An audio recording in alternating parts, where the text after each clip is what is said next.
Sri Rama Navami special ನೀರು ಮಜ್ಜಿಗೆ ನನ್ನ ಸ್ಟೈಲಲ್ಲಿ. ಮೊದಲಿಗೆ ಮಜ್ಜಿಗೆ ಮಾಡ್ಕೊಳ್ಳೋದಕ್ಕೆ ಒಂದು ಕುಟಾಣಿಯಲ್ಲಿ ಸ್ವಲ್ಪ ಶುಂಠಿ, ಒಂದು ಹಸಿಮೆಣಸಿನ್ಕಾಯಿನ ಹಾಕಿ ಚೆನ್ನಾಗಿ ಜಜ್ಕೊಳ್ಳೋಣ. ನೋಡಿ, ಈ ರೀತಿ ಆಗಿರಬೇಕು.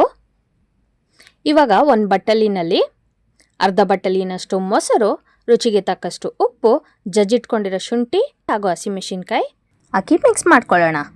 ಸ್ವಲ್ಪ ಹಿಂಗು, ಕೊತ್ತಂಬರಿ ಸೊಪ್ಪನ್ನು ಹಾಕಿ ಎಲ್ಲನೂ ಚೆನ್ನಾಗಿ ಮಿಕ್ಸ್ ಮಾಡ್ಕೊಳ್ಳೋಣ.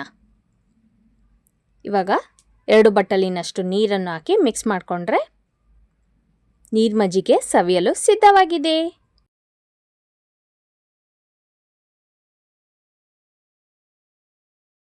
ಸರ್ವ್ ಮಾಡ್ಕೊಳ್ಳೋಣ.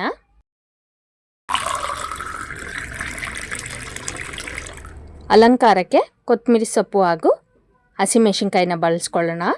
ಮಜ್ಜಿಗೆ ಸವಿಯಲು ಸಿದ್ಧವಾಗಿದೆ.